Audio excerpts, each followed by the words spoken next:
Hello. आज हमारा जो थर्ड यूनिट है वो हमारा है फ़िल्टर और क्वेरी। फ़िल्टर्स हम डेटाबेस पे लगाना देख चुके हैं टेबल्स पे। अब हम देखते फ़िल्टर है क्या। फ़िल्टर आपको केवल उस डेटा को देखने की परमिशन देता है या अनुमति देता है जिसे आप देखना चाहते हैं। जब आप कोई फ़िल्टर बनाते हैं तो आप उस डेटा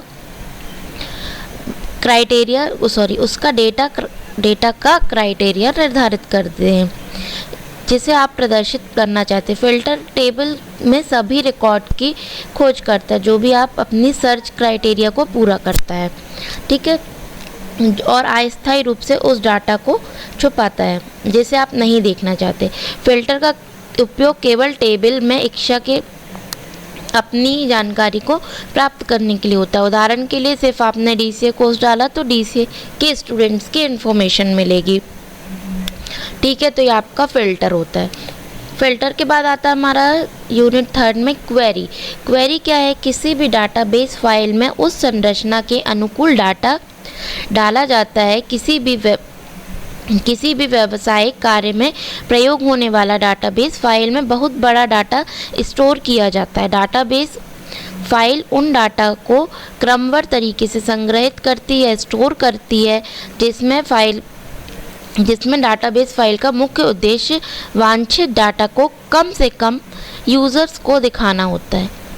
जो डाटाबेस टेबल या डाटाबेस में फाइल में स्टोर करते हैं, इसकी आवश्यकता हम एक दूसरे दिन, दूसरे माह या कुछ वर्षों के बाद भी हो सकती है। इस कार्य को टेबल में करना मुश्किल होता है, लेकिन आप क्वेरी चलाकर इसको बहुत अच्छे से रिसॉल्व कर सकते हैं। मतलब क्या है, देखिए, यदि क्वेरी इन शॉर्ट में बोलूँ तो क्वेरी टेबल से पूछे गए क्वेश्चंस का आंसर देती है हमें, ठीक है। यदि मैंने टेबल में 300 बच्चों का रिकॉर्ड रखा है, ठीक है, बट मैं क्वेरी चला के सिर्फ उन बच्चों के रिकॉर्ड में से फीस इंफॉर्मेशन और नेम को शॉर्ट कर सकती हूँ, ठीक है। तो क्वेरी क्या होती है? जो आपके टेबल से पूछे गए क्वेश्चंस का आपको आंसर देती है, ठीक है। अब फ़िल्टर और क्वेरी में आपको अंतर पता होना चाहिए। तो फ़िल्टर को आप सेव नहीं कर सकते, क्वेरी को आप सेव कर सकते हैं। फ़िल्टर को अस्थायी रूप से डाटा प्राप्त करने के लिए यूज़ किया जाता है। एक बार फ़िल्टर बंद होने के बाद उसका डाटा समाप्त हो जाता है, फिर नया फ़िल्टर बनाते हैं। लेकिन क्वेरी में क्या, आप एक स्थायी रूप से डेटाबेस को शॉर्ट कर सकते हैं। फॉर्म और रिपोर्ट पर फ़िल्टर नहीं चलता है और फॉर्म और रिपोर्ट पर आपकी क्वेरी को प्रयोग कर सकते हैं। फ़िल्टर में टेबल से डेटा को प्राप्त किया जा सकता है, क्वेरी में एक से अधिक टेबल पे। मतलब फ़िल्टर आप एक टाइम पे एक ही टेबल पे लगाओगे, दूसरी टेबल पे जाओगे अलग फ़िल्टर, लेकिन क्वेरी आप किसी भी टेबल पर लगा सकते हो, एक से ज़्यादा पर, ठीक है। जटिल प्रकार के डाटाबेस या बड़े डाटाबेस के लिए फ़िल्टर का प्रयोग किया जाता है। बड़े और जटिल डाटाबेस पर अधिकतर हम क्वेरी का प्रयोग करते हैं, ठीक है। तो फ़िल्टर्स हम चला चुके हैं। अब हम देखते हैं क्वेरी को बनाना। क्वेरी को कैसे बना सकते हैं? क्वेरी को आपको बनाने के लिए सबसे पहले आपको आपका डेटाबेस ओपन करना है जिस पे आप पहले से काम कर रहे हो। मतलब पहले आपके पास टेबल बनी होनी चाहिए, क्वेरी तभी बनेगी। मैं आपको दिखा रही हूँ। जैसे मैंने यदि न्यू डाटाबेस लिया, मैंने क्रिएट किया। अब मैं यदि इस पर क्वेरी चलाना चाहूँ तो ये पॉसिबिलिटी ही नहीं कि यहाँ क्वेरी में चला सकती हूँ। देखिए, ये आपको एरर दिख रहा है, you must save the table 1 before you can create an object base on it. मतलब यदि आपके पास पहले एक टेबल नहीं है तो आप डेटाबेस में क्वेरी नहीं चला सकते हैं। तो आपको सबसे पहले अपनी पहले से बनी हुई फाइल ओपन करना है। तो ये फाइल मैंने ओपन की, ठीक है। मेरी पहले से बनी हुई कुछ टेबल्स हैं। अब मैं यहाँ पर क्वेरी का यूज़ करूँगी। सबसे पहले मैं विजार्ड से क्वेरी बनाना बताती हूँ। आपको यहाँ पर 4 टाइप के क्वेरी दिखेंगे। आपको इस तरीके से एक ऑप्शन को सिलेक्ट कर लेना। हम यूज़ कर रहे हैं सिंपल क्वेरी विजार्ड और ओके करिए। विजार्ड का फॉर्मेट ही बहुत इजी होता है। ये डायलॉग बॉक्स जो आ रहा है ये विजार्ड है।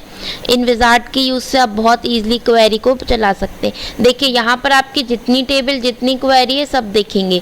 आपको किस पे चलाना है ये आप डिसाइड करिए। मैं टेबल नंबर 1 को ऐड कर रही हूँ। अब टेबल नंबर 1 में मुझे क्या चाहिए, मुझे सिर्फ स्टूडेंट की आईडी चाहिए है और मुझे उनके फ़ोन नंबर चाहिए। मैंने 2 चीज़ों को ले लिया, नेक्स्ट किया। आप जिस तरीके से जिस फॉर्मेट में बनाना चाहते हैं, देखिए आपको यहाँ प्रीव्यू दिख रहा है। आप डिटेल्स में जा रहे हैं, समरी में जा रहे हैं। मैं डिटेल्स का यूज़ कर रही हूँ। नेक्स्ट ऑप्शन पर क्लिक करिए और यहाँ पर फिनिश कर दीजिए। तो ये मेरा क्वेरी बन गया। टेबल 1 लिया था मैंने। टेबल 1 पे देखिए यहाँ पर 4 फील्ड्स थे, लेकिन मैंने क्वेरी बनाया। क्वेरी में मैंने 2 चीज़ें ली, मतलब मुझे आईडी नंबर 1 का फ़ोन नंबर शो हो रहा है। तो ये आपका क्वेरी होता है विजार्ड से, जो ईजी फॉर्मेट है। इसके बाद आता है आपका डिज़ाइन। डिज़ाइन में आपको सबसे पहले सेम क्या करना है, टेबल को ऐड करना है। मैं एक टेबल ऐड कर लेती हूँ। मैंने यहाँ पर टेबल को ऐड किया, इसको क्लोज़ किया। अब इसके बाद मैं सेम लेती हूँ, आईडी नंबर डबल क्लिक किया और मैं स्टेट ले लेती हूँ। आप जिस भी टाइप की डेटा फील्ड्स पे काम करें उन पे आप बहुत ईजिली क्वेरी लगा सकते हैं। यहाँ से क्लोज़ करके और सेव कर दीजिए। और क्वेरी को भी नाम दे सकते हो। यदि आप, जैसे मैं स्टूडेंट डेटाबेस या स्टूडेंट इन्फो ले रही हूँ, तो मैं स्टूडेंट इन्फो से इसको सेव कर लेती हूँ और ओके कर देती हूँ। इसके बाद मैंने यहाँ पर टेबल की क्वेरी बनाई थी, वो इस तरीके से सेव हो जाएगी, स्टूडेंट क्वेरी। तो ये आपका एक्सेस में क्वेरी क्रिएट करने का पैटर्न होता है। तो आपकी जो 3rd यूनिट है उसमें आपको फ़िल्टर क्वेरी के बारे में पता होना चाहिए। फ़िल्टर कैसे लगाते हैं, क्वेरी कैसी होती है और क्वेरी क्या होती है, ठीक है। ये आपका होता है। देखिए 2 टाइप से आपको क्वेरी बनानी आनी चाहिए। देखिए ये आपको प्रॉपर इसी पैटर्न में लिखना है। फर्स्ट आपको रिबन पर जाना है, रिबन पर जाने के बाद क्रिएट टैब पर जाना है, क्रिएट टैब के बाद क्वेरी ग्रुप को सिलेक्ट करना है। अब आप इसको एक अलग पैटर्न में भी लिख सकते हो। डाउन एरो फॉर्मेट आपको पता होगा। आप सबसे पहले लिखिए रिबन, रिबन के बाद डाउन एरो का मार्क लगाइए। डाउन एरो का मार्क लगाने के बाद आप क्रिएट टेबल पे जाइए। क्रिएट टेबल के बाद फिर डाउन एरो लगाइए और आप क्वेरी ग्रुप और फिर डाउन एरो। आपका ये जो विंडो यहाँ पे शो हो रहा है इस तरीके से आप शो करिए, इससे आपको अच्छे नंबर मिलेंगे, ठीक है।